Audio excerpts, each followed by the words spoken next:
Luqman. Kawan-kawan, nak tahu tak, Luqmanul Hakim adalah seorang hamba Allah yang soleh dan juga pakar dalam pendidikan anak-anak. Beliau telah mendidik anaknya dengan penuh hikmah dan kasih sayang sebagai seorang ayah.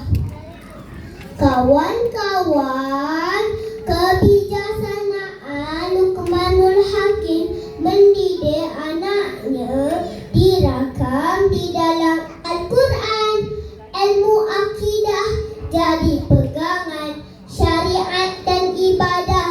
Perintah Tuhan berakhlak mulia satu tuntutan. Inilah pati wasiat Luqman.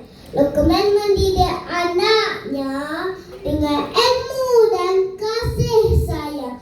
Berkata pepatah, bagai menatap minyak yang penuh, panggilan lembut ya bunaya selalu menjadi ucapan. A'udzubillahi minasyaitonir rajim. Wa idz qala Luqmanu libanihi wa huwa ya'izuhu ya bunayya la tusyrik billah. Surah Luqman ayat 13 yang bermaksud, dan ingatlah ketika Luqman berkata kepada anaknya semasa ia memberi nasihat kepadanya, wahai anak kesayanganku, janganlah kamu mempersekutukan Allah. Ya sidang hadirin, didiklah anak-anak dengan ilmu dan kasih sayang. Kawan-kawan, di samping itu terdapat juga kisah yang dikaitkan dengan Luqman, yaitu kisah Luqman menasihati anaknya tentang teladah manusia. Kebijaksanaan Luqman dalam bertindak jadikan pedoman. Suatu hari Luqman dan anaknya menunggang seekor himar menuju ke kota. Sayang sungguh orang itu dan anaknya. Kasihan himar ditunggang berdua, kata penduduk kota.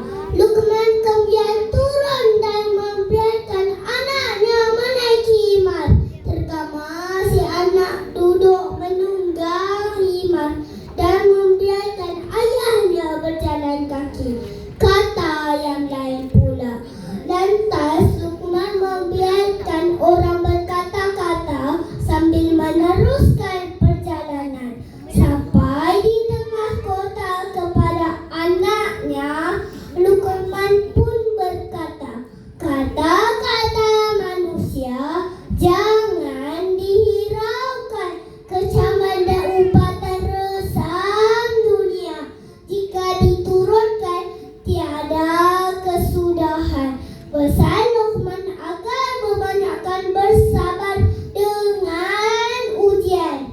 Wasbir ala ma asabak, inna zalika min azmil umur.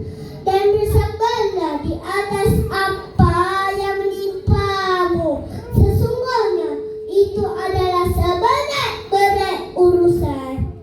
Ya kawan-kawan, usah terlalu difikirkan